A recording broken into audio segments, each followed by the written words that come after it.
Hello दोस्तों, आप सभी के लिए नमस्कार। आज की टेस्ट में आप अपना स्कोर बताएं कमेंट बॉक्स के माध्यम से लास्ट में ज़रूर बताएं। तो हम प्रश्न की ओर चलते हैं। आशीष, राहुल, राजा और सुकुल और वैभव अपने कार्य में संलग्न हैं। इस वाक्य में उचित विराम चिन्ह है, तो इसमें कौन सा विराम चिन्ह लगेगा आप बताएं। तो इसका ऑप्शन होगा ए, यानी कि आशीष के बाद अल्पविराम चिन्ह का प्रयोग होगा, राहुल के बाद भी अल्पविराम चिन्ह का प्रयोग होगा, राजा के बाद भी अल्पविराम चिन्ह का प्रयोग होगा। सुकुल और वैभव अपने कार्य में संलग्न हैं, तो यहाँ पर अल्पविराम चिन्ह का प्रयोग होगा, यानी कि ये ऑप्शन सही होगा। ठीक है दोस्तों, इसकी व्याख्या देखते हैं हम। जहाँ एक ही व्याकरणिक कोटि के कई शब्द आए, एक ही व्याकरणिक कोटि के कई शब्द आए मतलब जैसे कि आशीष है, राहुल है और वैभव है, ये सब एक ही व्याकरणिक कोटि के शब्द हैं और इनके बीच में कोई संयोजक चिन्ह ना लगा हो, जैसे कि और व इत्यादि, ये सब और व ये चिन्ह ना लगे हो, तो वहाँ पर अल्पविराम चिन्ह का प्रयोग होता है। आशा भी मुझे कि आपको समझ में आया होगा ये। तो अगले प्रश्न की ओर चलते हैं। आनंद घर आया, थोड़ी देर रुका और चला गया, तो यहाँ पर भी अल्पविराम चिन्ह का प्रयोग होगा। आनंद घर आया, तो आया शब्द के बाद ही यहाँ पर अल्पविराम चिन्ह का प्रयोग होगा। इस वाक्य में उचित विराम चिन्ह होगा, तो यहाँ अल्पविराम यानी कि ई ऑप्शन सही होगा। कौन सा? ई ऑप्शन सही होगा। तो हम अगले प्रश्न की ओर चलते हैं। तो यहाँ व्याख्या देखते हैं हम पहले इस प्रश्न की। जहाँ दो से अधिक वाक्यांश आए पर उनके बीच में संयोजक ना हो, तो अल्पविराम चिन्ह का प्रयोग होता है। जैसे आनंद घर आया, यहाँ पर अल्पविराम चिन्ह का प्रयोग हुआ। थोड़ी देर रुका और चला गया, ये शब्द वाक्य है हमारा। तो अगले प्रश्न की ओर चलते हैं। मैं कृष्ण के घर पहुँचा परंतु वह नहीं मिला, तो इसमें भी एक अल्पविराम चिन्ह का प्रयोग होगा। पहुँचा शब्द के बाद अल्पविराम चिन्ह लगेगा, तो हमारा ये ऑप्शन सही होगा। अगले प्रश्न की ओर चलते हैं, इसकी व्याख्या देखते हैं। वाक्य में प्रयुक्त होने वाले जो अव्यय होते हैं, अव्यय जिनका व्यय ना हो, ऐसे शब्द होते हैं वो जिनका व्यय ना हो, जैसे कि किंतु, परंतु, पर, लेकिन भी आदि भी और भी होंगे। पहले अल्पविराम लगता है, इनके पहले अल्पविराम लगता है। ठीक है, पहले अल्पविराम लगता है। जैसे मैं कृष्ण के घर पहुंचा परंतु वह नहीं मिला, तो यहाँ परंतु के पहले जो अल्पविराम लगा है, ठीक है, तो अल्पविराम लगेगा। अगले प्रश्न की ओर चलते हैं। समानाधिकरण शब्दों के मध्य में किस विराम चिन्ह का प्रयोग होता है? तो यहाँ पर भी अल्पविराम चिन्ह का प्रयोग होता है, ये बी ऑप्शन सही होगा। हम अगले प्रश्न की ओर चलते हैं, इसकी व्याख्या देखते हैं पहले। जैसे देश के प्रधानमंत्री श्री नरेंद्र मोदी गणतंत्र दिवस के अवसर पर देश को बधाई दी, तो श्री प्रधानमंत्री जो हैं, देश के प्रधानमंत्री, यहाँ पर अल्पविराम चिन्ह का प्रयोग हुआ है। हम अगले प्रश्न की ओर चलते हैं।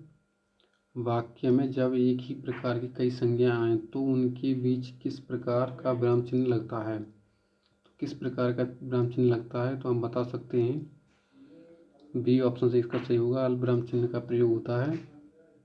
हम अगले प्रश्न की ओर चलते हैं। छंदों में एक चरण की समाप्ति पर किस विराम चिन्ह का प्रयोग होता है? जब छंद हम पढ़ते हैं तो उसमें एक चरण का समापन होता है, तो वहाँ पर अल्पविराम चिन्ह का प्रयोग होता है। इसका ये ऑप्शन सही होगा। हम अगले प्रश्न की ओर चलते हैं। रामू जो बड़ा अच्छा खिलाड़ी है, कल उसकी टांग टूट गई। रामू जो बड़ा अच्छा खिलाड़ी है, कल उसकी टांग टूट गई। वाक्य में उचित यानी कि सही विराम चिन्ह का प्रयोग करें, तो हम यहाँ पर अल्पविराम चिन्ह का प्रयोग करेंगे।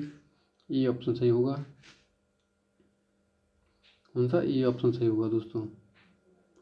ये ऑप्शन सही होगा। अल्पविराम, अर्धविराम का प्रयोग हम नहीं करेंगे, ना विवरण चिन्ह का प्रयोग करेंगे, ना लाघव चिन्ह का प्रयोग करेंगे। ठीक है, अगले प्रश्न की ओर चलते हैं। इसकी व्याख्या देखते हैं पहले।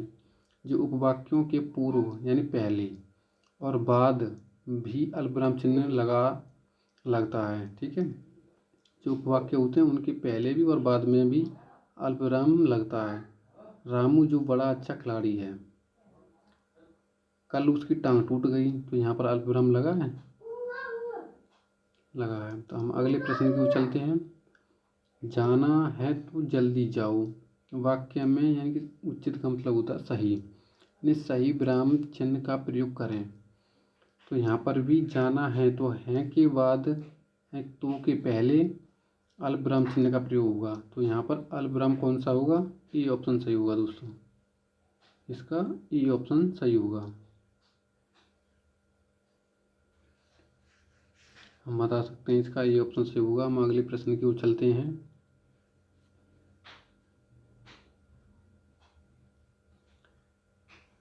इसकी व्याख्या देखते हैं। जाना है तो जल्दी जाओ ऐसे वाक्य खंडों के बाद भी अल्पविराम लगता है, जिसके बाद लगने वाले तो तब वह आदि का लोप हो जाता है। अल्पविराम लगने के बाद लगने वाले जो तो तब वह आदि का लोप हो जाता है। तो आपने देखा था वो लोप हो गया था। माँ मेरा कल्याण करो वाक्य में उचित विराम का प्रयोग करें। तो यहाँ पर भी अल्पविराम चिन्ह का प्रयोग होगा, यानी कि ये ऑप्शन सही होगा दोस्तों। माँ के बाद यहाँ अल्पविराम चिन्ह लगेगा। ठीक है, अगले प्रश्न की ओर चलते हैं, कि व्याख्या देखते हैं पहले। माँ मेरा कल्याण करो ऐसे वाक्यों में हाँ, नहीं, अच्छा तथा संबोधन कारक के बाद अल्पविराम लगता है। किसके बाद? तो संबोधन कारक के बाद अल्पविराम चिन्ह लगता है। ठीक है, अगले प्रश्न की ओर चलते हैं। जब वाक्य में एक समान अधिकरण का प्रयोग होता है, जब वाक्य में एक समान अधिकरण का प्रयोग होता है तो किस विराम चिन्ह का प्रयोग होता है? आप बता सकते हैं किस विराम चिन्ह का प्रयोग होता है? तो यहाँ पर अर्धविराम चिन्ह का प्रयोग होता है इसका, यानी कि बी ऑप्शन सही होगा दोस्तों। क्या होगा? B option. हम अगले प्रश्न की ओर चलते हैं। मिश्रित तथा संयुक्त वाक्यों में विरोध का भाव प्रकट करने के लिए किस विराम चिन्ह का प्रयोग किया जाता है? इसके लिए मिश्रित तथा संयुक्त वाक्यों में विरोध का भाव प्रकट करने के लिए किस विराम चिन्ह का प्रयोग किया जाता है? तो यहाँ पर भी एक अर्धविराम है उस चिन्ह का प्रयोग किया जाता है, क्योंकि ये ऑप्शन सही होगा दोस्तों। कौन सा वाला ऑप्शन सही होगा? ए। तो हम अगले प्रश्न की ओर चलते हैं। कारणवाचक क्रिया विशेषण में किस प्रकार का विराम चिन्ह का प्रयोग होता है? कारणवाचक क्रिया विशेषण में किस प्रकार का विराम चिन्ह का प्रयोग होता है? तो हम बता सकते हैं तो किस प्रकार विराम चिन्ह का प्रयोग होता है। तो अर्धविराम चिन्ह का प्रयोग होता है, इसका डी ऑप्शन सही होगा दोस्तों। अगले प्रश्न की ओर चलते हैं। पूर्ण विराम का प्रयोग किया जाता है तो वाक्य के प्रारंभ में पूर्ण विराम का प्रयोग नहीं किया जाता है, वाक्य के अंत में किया जाता है, वाक्य के मध्य में नहीं किया जाता है पूर्ण विराम का प्रयोग। इनमें से कोई नहीं, ये हमारा ऑप्शन सही होगा बी, वाक्य के अंत में किया जाता है। ठीक है, हम अगले प्रश्न की ओर चलते हैं।